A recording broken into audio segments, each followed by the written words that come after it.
Hey y'all, welcome back. Last week we talked a little bit about inflation and shrinkflation and just kind of the overall stress of the price of things and how much they're going up. We're having to be more conscious and frugal than ever. I don't know about yours, but my grandparents, they lived through the Depression era. And so not only did they know a lot about, just frugality in general, but they also knew a lot about not being wasteful, particularly when it comes to food. And so they had all kinds of little things that they did, tips and hacks, that I think either have not been passed down generation to generation, maybe because we don't feel like we need them as much, or at least we didn't up until the last few years. And now we're like, oh, hey, hi, can you give me those tips again? Because I'm going to need them. I did something kind of dumb last week. I ended up learning a lesson that kind of spurred me to do some research and find out more about this, because the reality is like, these are the kind of things that we need to be sharing with each other. These are like very practical, helpful things.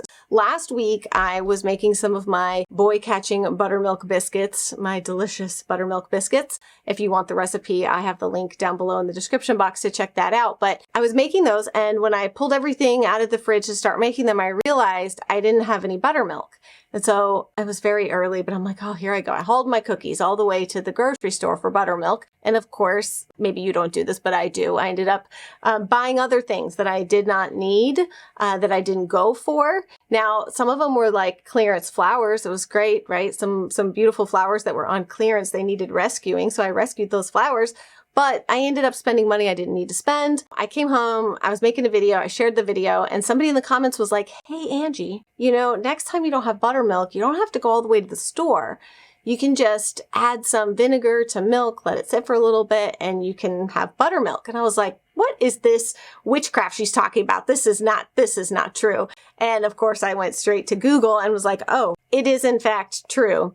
And that led me to like, all right, well, what other rescuing tips for either something that's going bad or something that I'm trying to make, or, there's some basics I know how to do, but it really got me thinking about other ways that our grandparents and other generations, like through the Depression era, were able to utilize different tips and sort of like Depression era hacks, if you will, to have less waste and to stretch their food a little bit farther and to sort of rescue some things. So that's what I'm going to share with you today. You can learn from my ignorance of buttermilk, and we can learn together. That's what we're here for, right? I always tell you, I'm not an expert. I don't ever claim to be. I'm not going to tell you that I am. I'm just going to share with you like what I genuinely am learning, because I truly believe that some of these old-fashioned skills and the basics of life almost are being forgotten, but they're not nearly as difficult as they seem. And it's not all or nothing. You can start where you are with what you have. You don't have to have a farm or a homestead. Like, we could be doing these things no matter where we are, where we live. So let's jump in, and I'm going to share with you some of these tips. If you have a pan that you need to oil, let's say you're making something and you need to oil a pan, but oh, whoopsie, I go to the pantry and I'm like, dang it, I don't have any oil.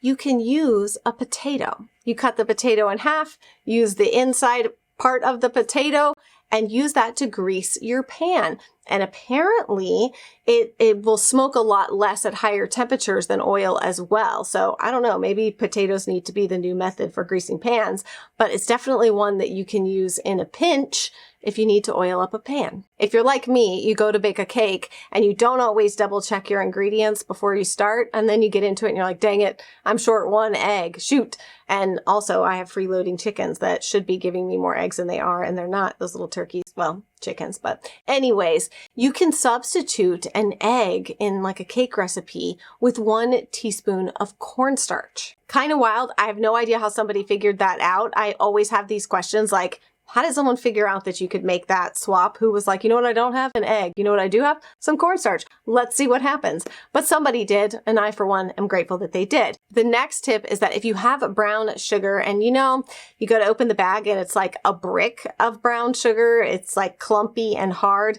There's some ways that you can prevent that or, fix it if it's happening. Number one is to store your brown sugar in a glass jar. I use these big glass jars with lids that I got from Amazon.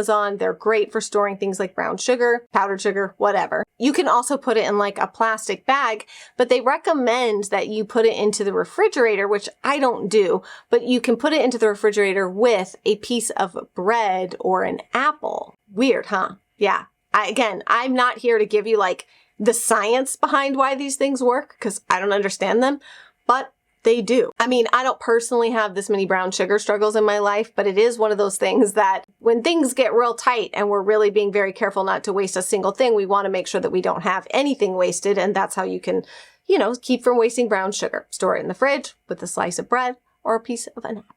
This one is kind of wild to me that if you have cheese, I mean, we eat our cheese at like a rapid pace. So the thought that I would have cheese that would go bad or moldy is kind of crazy to me. I'm like, how cheese doesn't even last that long in my house.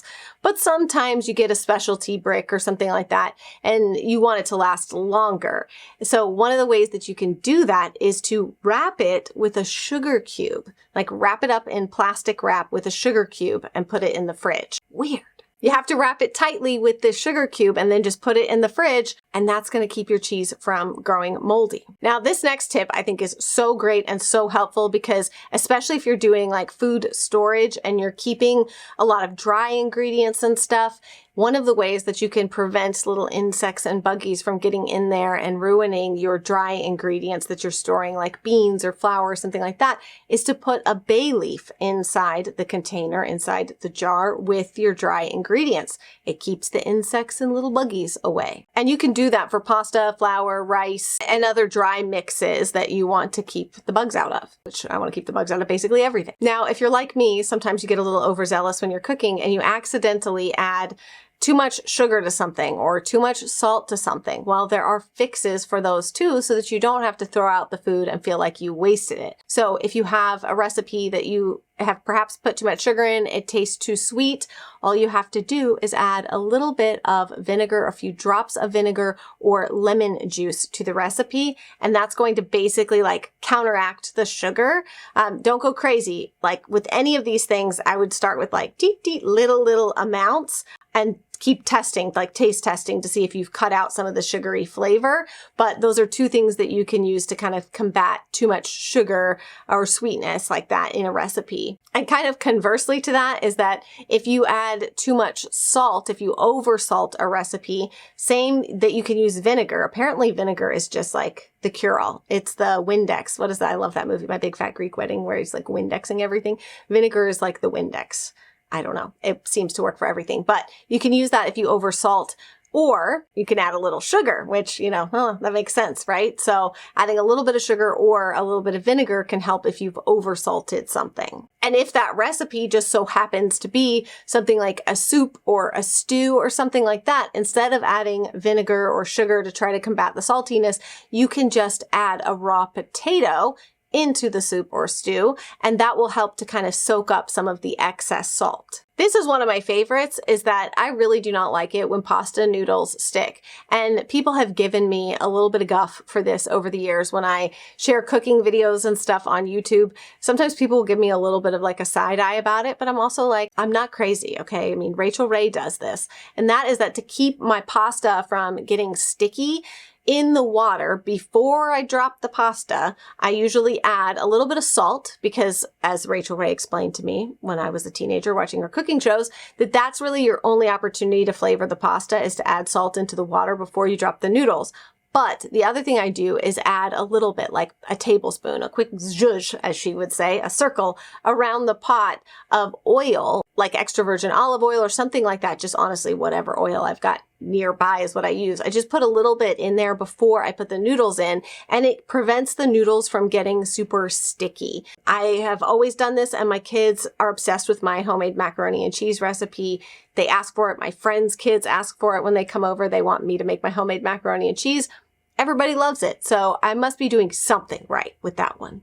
All right, so let's say you've got kind of a stale loaf of bread. Again, some of these are a little like hard for me to relate to because as a large family, it's not often that food actually goes bad in our house like this unless somebody were to like leave the bag open for the bread. But either way, if you've got a loaf of bread that goes stale, you can sprinkle it with a little bit of water or milk surprisingly, and then wrap it up in aluminum foil and bake it in the oven at 350 degrees for just about like 8 minutes. That's it. And that's going to soften the bread. It kind of brings it back to life, if you will. Now, if you're making rice for dinner, maybe you accidentally leave it a little too long and it starts to get that like sticky where it's all sticking together. Not the kind of rice that's meant to be sticky, but the kind where you're like, whoopsie, I cooked that for a little too long or left it a little too long and now it's kind of sticky. Well, all you have to do with rice like that is just run it under water, because essentially what you're doing is washing off the starches that are coming out of it, and it makes it less sticky,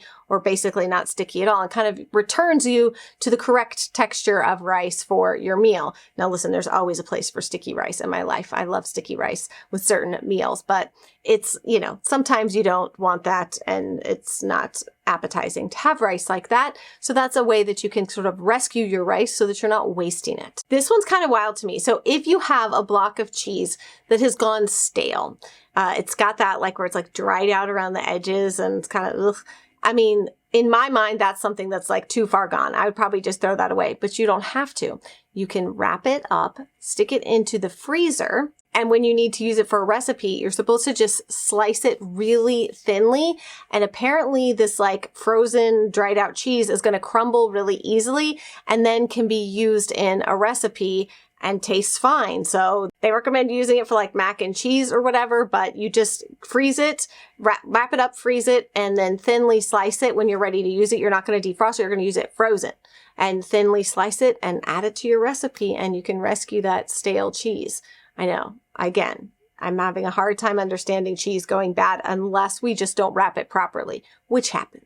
You know, we talked about brown sugar, but what about white sugar, right? My sugar can get lumpy from time to time, especially when it's the container of sugar that my kids are getting into, because sometimes, you know, they're not always so careful about making sure the spoon is dry when they put it in there, and things can get lumpy. But you can take care of that simply by adding a saltine cracker into your sugar container and covering it tightly. So if you keep that container closed tightly with a saltine cracker in there, you can rescue that sugar that's gone a little lumpy on you. Now this one I have known for quite some time, so yay for me for not being completely ignorant of these things.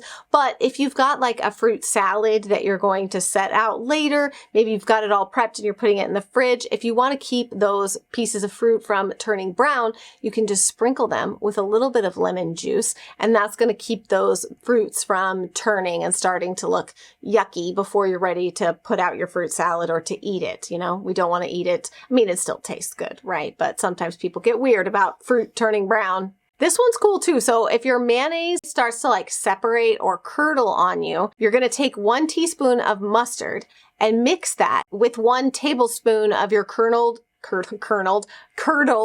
mayonnaise. You're going to mix those together, and you're actually going to like beat it with a wire whisk. You're going to whisk it together until it's nice and creamy. And then you're slowly going to add the rest of the curdled mayonnaise and keep whisking, and it's going to bring it back to life. It's going to make it creamy again. It's going to fix any separation or curdling that you have.